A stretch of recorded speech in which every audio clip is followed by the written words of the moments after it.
الفاتحة. أن الله يتقبل الصلاة والدعاء، ثم إلى أرواح والدينا ووالديكم وأمواتنا وأمواتكم وأموات المسلمين أجمعين. أن الله يتغشاهم برحمته والمغفرة، وأن الله يغفر لهم ويرحمهم ويعلي درجاتهم في الجنة، وينفعنا بأسرارهم وأنوارهم وعلومهم، ويعيد علينا من بركاتهم ونفعاتهم في الدين والدنيا والآخرة. لهم بسره بحق الفاتحة. أعوذ بالله من الشيطان الرجيم. بسم الله الرحمن الرحيم. الحمد لله رب العالمين الرحمن الرحيم مالك يوم الدين. إياك نعبد وإياك نستعين. اهدنا الصراط المستقيم صراط الذين أنعمت عليهم غير المغضوب عليهم ولا الضالين آمين. بسم الله الرحمن الرحيم. السلام عليكم ورحمة الله وبركاته.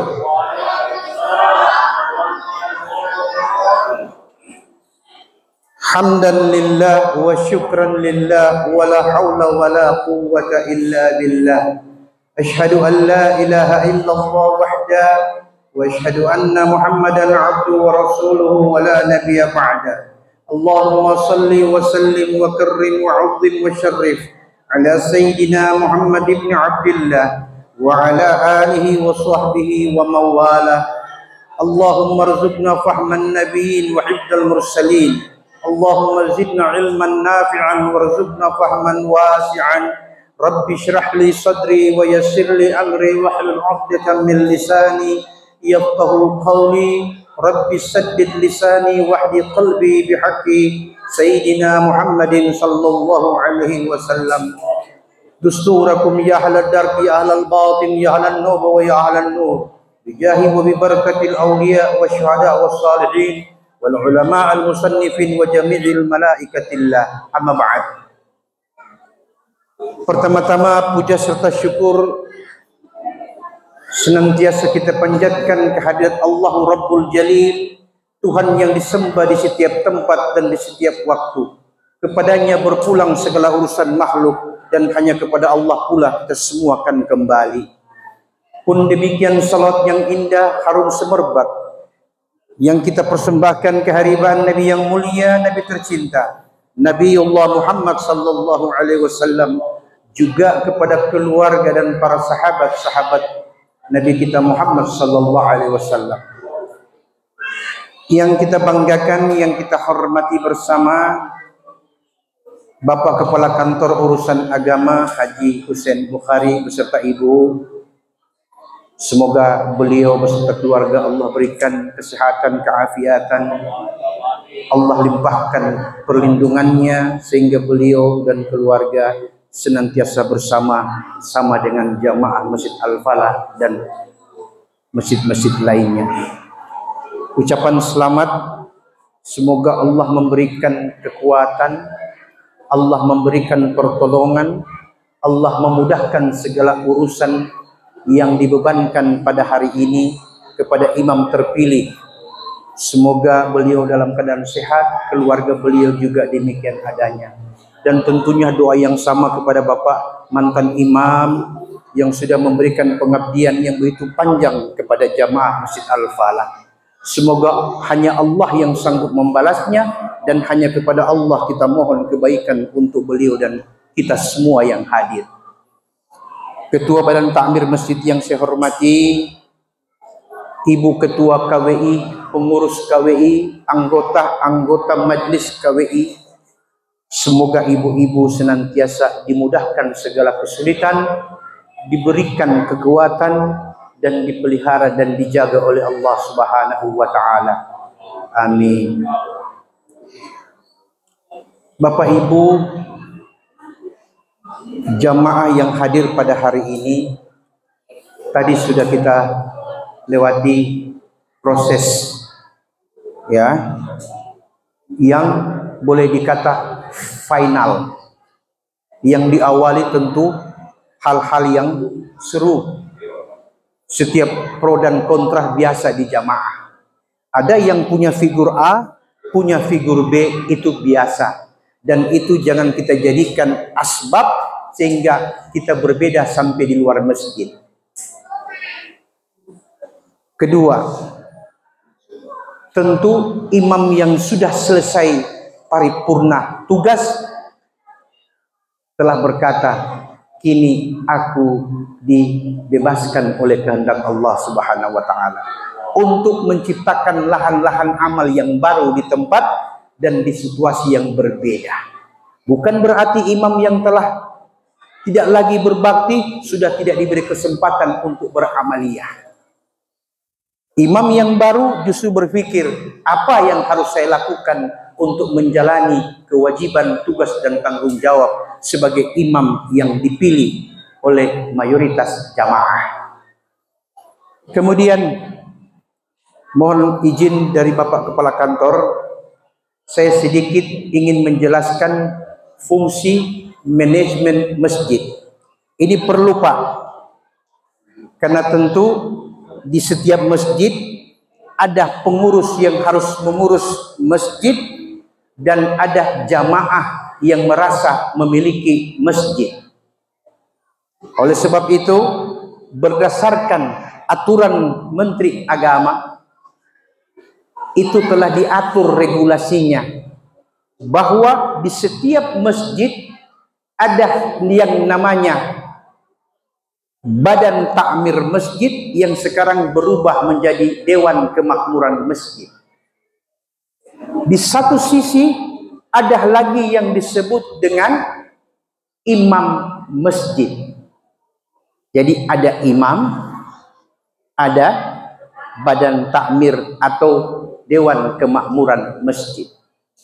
Dua orang ini dipilih langsung oleh jamaah, bukan dipilih oleh pemerintah. Bisa dipaham Pak? Dipilih langsung oleh jamaah.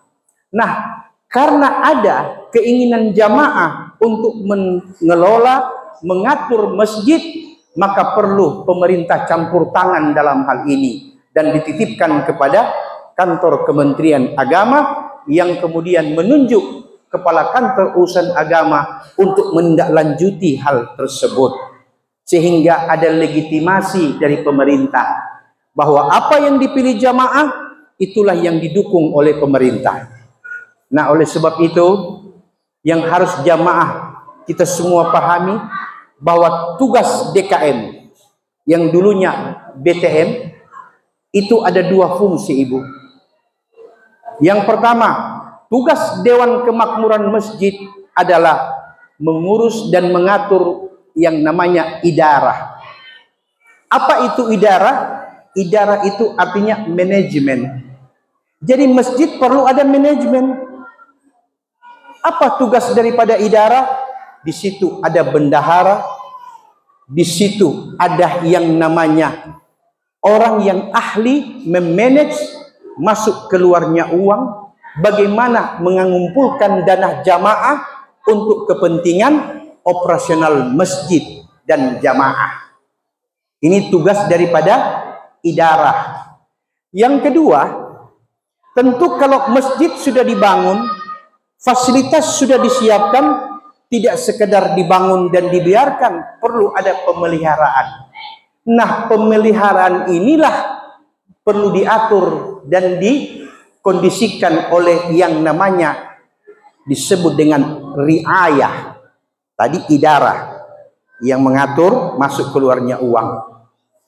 Tugas kemudian setelah masjid sudah jadi, fasilitas sudah ada, butuh pemeliharaan, kelanjutan. Masjid mau dicek, kamar mandi mau dirawat,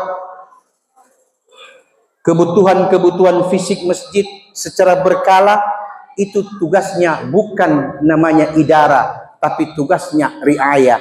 Dua ini dibawa kontrol langsung oleh Dewan Kemakmuran Masjid atau Ketua Badan Takmir Masjid. Ini. Dan ada satu bidang yang terakhir disebut dengan imarah. Apa itu imarah? Tugas peribadatan dan hajat jamaah. Itu bukan lagi urusannya DKM atau BTN. Itu di luar. Yang urus adalah imam yang diangkat dan ditunjuk oleh jamaah. Apa tugas imam? Nah, ini kadang-kadang di setiap masjid ini baku campur ini. Tidak ditahu mana BTN, tidak ditahu mana imam. Tumpang tindih inilah yang kemudian menjadi pemicu adanya perbedaan di jamaah sehingga menimbulkan konflik internal. Nah, untuk supaya ini tidak terjadi, perlu ada pemahaman yang bagus, yang baik untuk memahami fungsi daripada manajemen masjid. Apa tugas imam yang paling pokok? Nah, ini tugas imam yang paling pokok adalah menjaga sholat 5 waktu harus ada imam. Dan imam itu tidak mesti harus imam yang dipilih. Ada namanya pembantu imam, disebut dengan pegawai syar'i namanya. Imam yang meng-SK-kan, sebagaimana kata KUA tadi, yang meng-SK-kan pegawai syar'i, dia tunjuk siapa orang-orang yang faham fardu kifayah, siapa yang sudah bisa memimpin doa selamatan, siapa yang sudah tahu bagaimana mengurus hajat ibadah jamaah. Ditunjuklah 2-3 orang sebagai pegawai syar'i.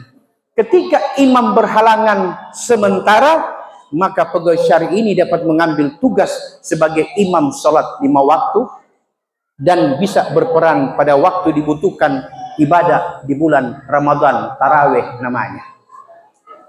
Berikut tugas imam yang paling pokok adalah menentukan setiap Jumat siapa khatib yang akan khutbah pada hari Jumat, termasuk pada hari raya, baik itu Idul Fitri maupun Idul Adha. Itu bukan tugasnya badan takmir. Imam yang mengurus fardu kifayah jamaah, imam yang mengurus hajatan jamaah, imam yang mengurus pembinaan taman pengajian Quran yang ada di masjid, imam yang mengurus dan berkonsultasi dengan ibu-ibu majelis. Ini tugas imam, bukan tugas badan takmir. Bisa dipaham Pak, Bu? Kalau ini berjalan dengan baik, ibu-ibu aman, jamaah terpenuhi hajatnya, fungsi dan tugas masing-masing pengurus yang diangkat berjalan sesuai dengan harapan. Kemudian ada namanya controlling dan kesinambungan. Apa itu? Ketika imam menetapkan siapa khatib hari Jumat, imam punya kewajiban juga menyiapkan naibul khatib namanya. Apa itu naibul khatib?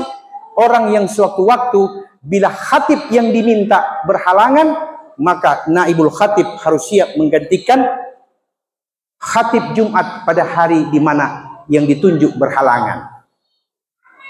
Bisa dipaham? Terus bagaimana dengan hal-hal yang berkaitan dengan transportasi khatib dan sebagainya? Itu bukan urusan imam lagi. Itu urusan idarah, bendahara masjid. Bisa dipaham, Bu? Kemudian belum pernah saya dapati ada satu masjid setiap Jumat mengumumkan saldo kas hari ini 0 rupiah. Belum pernah. Padahal itulah yang mau agama. Ya, setiap Jumat bendahara badan takmir memberikan laporan. Jamaah kaum muslimin dan muslimat, saldo terkumpul selama 1 minggu ini 10 juta rupiah yang masuk. Contoh, ini contoh. Yang masuk 10 juta rupiah. Dan pada hari ini Jumat tanggal sekian, hari sekian, bulan sekian, saldo 0 rupiah. Dengan catatan pengeluaran, pembiayaan ini, dan sebagainya. Pada saat itu, pasti kalau belum terbiasa ada jamaah bilang, "Dora rezeki apa tuh doi?" Timbul yang namanya praduga tak bersalah. Ini karena apa? Komunikasi dan transparansi yang tidak. Ya, jadi ketika diumumkan, pun orang sudah berkata jujur bahwa masuk 10 juta, keluar 10 juta, nilai saldo hanya 0 rupiah, jamaah berkata, mana buktinya? Bukti yang paling jelas, itu bukan tugasnya badan takmir, tapi tugasnya bendahara menjelaskan. Ada perbaiki tehel yang rusak di kamar mandi 1 juta. Untuk biaya operasional fardu kifayah sekian. untuk guru-guru yang mengajar di taman Quran, taman pengajian Quran sekian. Setelah jamaah melihat itu sesuai dengan apa yang dikatakan, maka yakin dan pastikan kas sejati itu bukan ada di saldonya badan takmir, tapi sejatinya ada di kantong jamaah. Ketika jamaah melihat ini, tinggal ketua badan takmir umumkan, besok insya Allah kita akan melakukan perawatan fisik masjid dengan biaya perkiraan sekian, tidak hitung 2, 3 terlalu lama. Detik itu juga ada yang angkat tangan, saya sumbang ini, saya bantu ini. Jadi kantong masjid itu ada di jamaah, bukan di saldo. Saya ketika membantu satu masjid, saya tidak punya niat agar uang saya itu disimpan di kas. Saya tidak pernah niat agar uang saya yang saya sedekahkan disimpan di bank. Tidak, saya niatkan amal jariah. Ingat ibu, pak, ketika kita memegang amanah, bara api ada di tangan. Dan amanah ini, kullukum ra'in wa kullukum mas'ulun an ra'iyati. Setiap kalian bisa ditunjuk sebagai pemimpin. Ingat kata Rasul, setiap pemimpin akan Allah tanya apa yang dia jalankan. Bisa dipahami ini? Ini hanya sekedar membantu kepala kantor untuk menjelaskan fungsi daripada manajemen masjid. Yang pertama, idarah yang mengatur mengelola keuangan masuk keluar, termasuk membiayai fardu kifayah, termasuk membiayai pembinaan majlis taklim ibu-ibu, terlepas mau KWI, mau jamaah masjid, selama dia masih masuk jamaah masjid, maka tugas bendahara untuk membantu pembiayaan operasional masjid yang disebut dengan majlis taklim, termasuk membiayai orang yang mengajar taman pengajian Quran yang dibawa kontrol oleh imam. Imam mencari orang-orang yang berkompeten, badan takmir yang membiayai itu melalui idarah. Tapi ketika sudah menyangkut dengan perawatan, maka badan takmir akan menunjuk mana yang namanya riayah, pemeliharaan. Kau punya tugas. Makanya jangan rangkap tugas, Pak. Supaya tidak terjadi silang sengketa tanggung jawab dan kewajiban. Bisa dipaham? Ada kasus, ada orang luar meninggal di masjid. Jamaah baku tolak. Oh, ini bukan orang petugas tanggung jawab. Ini musafir, tidak jelas, fakir, tapi dia muslim. Oke? Sekarang pasti jamaah akan mengatakan, oh kalau begitu kasih tahu sama pengurus masjid. Nanti pengurus masjid yang ambil alih. Ingat, ketika pengurus masjid ambil alih, berarti ada uang kas yang harus keluar.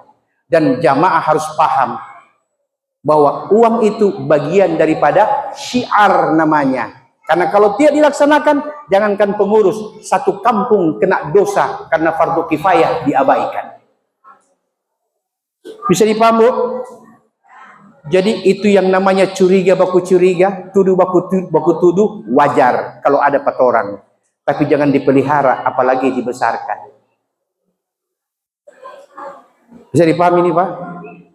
Kenapa Ustaz bicara begitu? Mantan pengurus masjid. Jadi paham. Kemudian ada Ustadz jamaah, maaf Bu ya, dorang ini ada baku piara. Ini, kong bagaimana Ustadz? Boleh nggak uang kas masjid dipakai untuk biaya nikah masal? Kenapa tidak? Karena itu berkaitan dengan syiar dan agama. Keluarkan untuk itu. Di zaman Rasul belum ada namanya badan takmir dan DKM, tapi di zaman Rasul ada namanya Baitul Mal. Tugas Baitul Mal adalah membiayai seluruh hajat daripada umat, termasuk orang yang bangkrut. Ada jamaah bangkrut, ditipu, habis-habisan. Boleh tidak uang masjid dipakai? Itu yang dimaksud mustahik. Wal gharimina, dari 8 asnaf, salah satunya orang yang terbelit hutang dan bangkrut. Itu tugasnya masjid.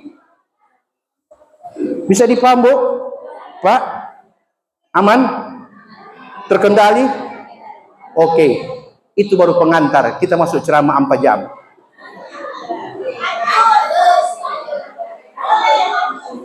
Ini sudah masuk di ranah lainnya untuk beberapa menit. Ibu, kalau di tengah laut ada kapal. ada 10, ada 100 kapal. Kira-kira itu kapal itu di bawah laut atau di atas laut? Di atas laut. Orang yang buat kapal, apakah dia buat kapal itu untuk mengapung atau untuk tenggelam? Untuk mengapung, kecuali kapal selam. Oke, kita bicara orang buat kapal dibuat untuk mengapung. Percaya tidak ibu? Niat orang yang buat ini supaya kapal di atas air. Tapi kenapa ada kapal yang tenggelam? Kenapa ada kapal yang tenggelam? Apa masalahnya? Ya, iya.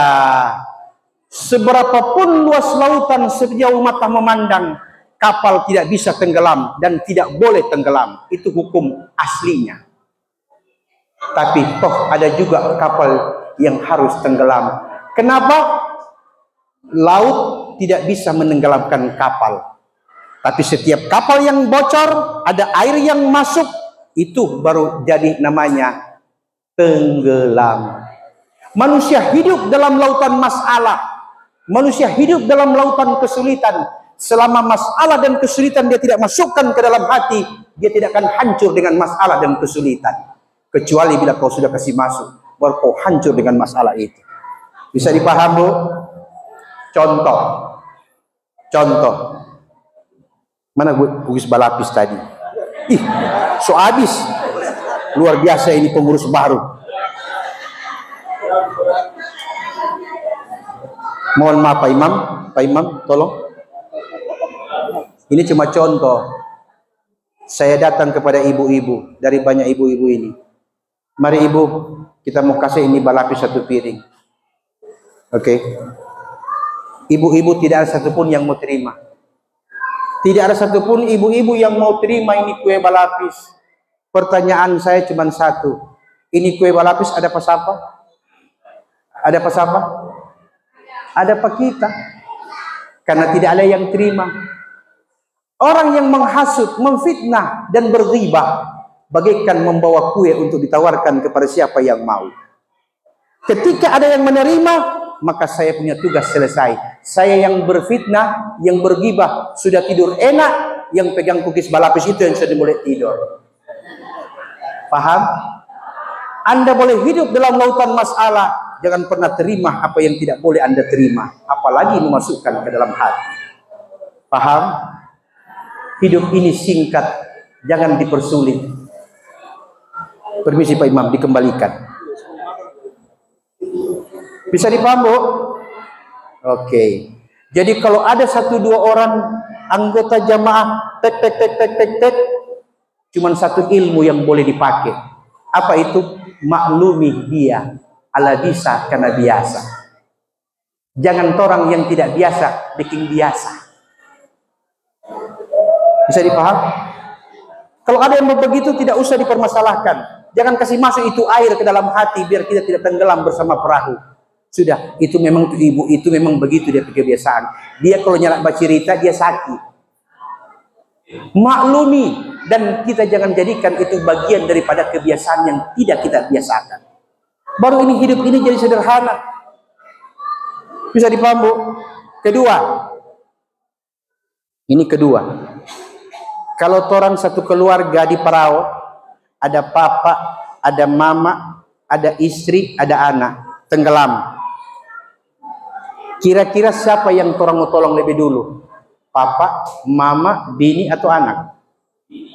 Bini? Wah, orang mudah bilang bini. Kira-kira siapa Pak? Bapak mau tolong? Orang tua, ibu, istri atau anak? Ini kaidah usul fikih namanya. Oke? Bini di muka. Tolong. Mama ada di sana. Tolong. Papa ada di jauh di belakang. Tolong. Anak jauh. Hukum fikih mengatakan semua itu wajib kau tolong. Tapi ada kaidah Quran mengatakan wala tulqu aydiyakum ila tahluka. Jangan kau jadikan dirimu terjerumus dalam kebinasaan. Kaidah pertama dipakai. bantulah orang yang paling dekat dengan engkau saat itu. Kalau cuma ada bini yang wajib ditolong. Tapi Ustadz, kalau kita tolong ini kasihan mama, itu berlaku takdir yang berbeda. La yukallifullahu nafsan illa wus'aha. Allah tidak mewajibkan kecuali apa yang kau sanggup. Yang kau sanggup yang di depan. Makanya etika makan ibu, kalau makan mengada yang di muka, bukan itu yang di sebelah meja. Ustadz, ini kok kita tidak boleh makan asam urat, kalau sana itu boleh. Kalau begitu puasa. Kenapa? Agar yang di depan tidak terganggu. Ibu-ibu juga aman. Kenapa? Makan asam urat. Yang nak makan selamat, cari keselamatan. Bisa dipaham, Bu? Oke, yang terakhir. Ini terakhir betul ini. Oke, tolong dijawab, Bu ya. Ibu pilih mana? 500 juta cash campur saki-saki, atau 50 tahun sehat tapi tidak ada apa-apa? Pilih mana? Nah? Iya, tapi tidak ada apa-apa. Yakin? 500 juta. 500 juta tunai. Tapi campur saki-saki. 50 tahun sehat tapi tidak ada apa-apa. Tolong dipikirkan ulang. Yakin? 50 tahun tidak ada apa-apa tapi sehat. Sekarang kita putar. Pilih mana? Pilih mana?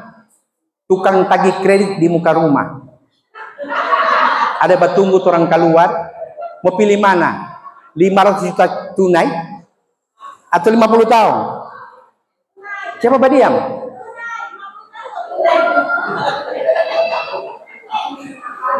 Ibu, setiap tempat ada masanya dan setiap waktu ada saatnya. Ketika ibu ada di dunia, cari dunia tapi jangan rusak akhirat. Oke? Ketika berurusan dengan akhirat, jangan kau nodai hanya karena urusan dunia. Anda tidak mendapatkan bagian apa-apa di akhirat kelak nanti. Artinya, kalau ada tukang tagih kredit, Mbak Ambe, itu karena orang yang backing dia sampai ada. Dari siapa? Kalau masih boleh pakai motor, ya nggak usah paksa ambil auto. Dorang ada itu gara-gara orang yang terlalu berlebih-lebihan, tidak ukur kemampuan. Oke. Kalau cuma dengan motor, sama kok DP sampai. Pakai auto sampai di pusat kota, sampai naik motor juga sampai. Kenapa mesti memaksa? Harus dengan kendaraan baru orang bisa sampai. Inilah yang disebut kita hidup dalam lautan masalah. Jangan jadikan masalah itu masuk ke dalam hati. Baru aman itu hidup. Betul tidak? Sebagai penutup, ada hadis Rasul sallallahu alaihi wasallam mengatakan, "Innal mayyit kal ghariq yantaziru da'watan talhaqu min ibni aw akhihi aw sariqi fa idza lahiqathu kanat ahabbu ilaihi min ad-dunya wa ma fiha." Hadis rawahu Ibnu Hibban. Artinya, orang yang mati bagaikan orang yang tenggelam. Orang yang mati bagaikan orang yang tenggelam. Dia menunggu dan menanti, kata Nabi. Apa yang dia tunggu? Apa yang dia nanti? Secuil doa dari anaknya, sepotong doa dari pasangan hidupnya, segenggam doa dari saudara-saudaranya, dari kaum muslimin. Kata Nabi, yang tadiru da'watan, ini yang dia tunggu. Ketahuilah, kata Nabi, secuil dan sepenggal doa yang kau berikan untuknya, itu lebih dia sukai daripada dunia dan segala isinya. Bagaikan ibu ditawari 500 juta campur saki-saki, ibu dengan yakin pilih 50 tahun asal sehat-sehat. Seperti itu tuh doa. Doa tidak kelihatan, tapi ibu tentu bertanya, kenapa Allah berkata, "Ud'uni astajib lakum." Minta kepadaku dan akan kujawab. Sampai sekarang Ustadz, ini ada perubahan. Bagaimana dengan Allah berkata, padahal Allah itu Tuhan tidak pernah ingkar janji. Ibu, jangan selalu berpikir apa yang kita minta itu yang Allah berikan. Tapi Allah mengabulkan doa berdasarkan apa yang Allah pilih, bukan apa yang Anda minta. Sama dengan 500 juta. dengan 50 tahun. Kita minta 500 juta, Allah tidak kasih. Karena pasti di situ ada mudarat. 500 juta cash, bale-bale Hermina, bale-bale Malalayang. Tapi ketika Allah kasih 50 tahun sehat, hele puskesmas orang mintau di mana DP alamat. Berarti dia tidak pernah sakit. Orang minta 500 juta, Allah bilang tidak. Ana tidak kasih uang 500 juta, tapi ana kasih ente kekurangan. Karena dengan berkurang, kau tidak punya kemampuan bermaksiat kepada aku. Kalau kau punya uang, ngana baku panggil di tanpa minum. Kalau kau punya uang, kau mudah membuat uang itu mendatangkan dosa. Karena aku lebih tahu engkau daripada istrimu. Maka Allah kasih kita kekurangan. Di akhirat kelak nanti, orang yang hidup kekurangan lebih cepat dihitung oleh Allah. Karena memang sunyian ada yang boleh direkeng pada dia. Wabillahi taufiq wal hidayah. Assalamualaikum warahmatullahi wabarakatuh.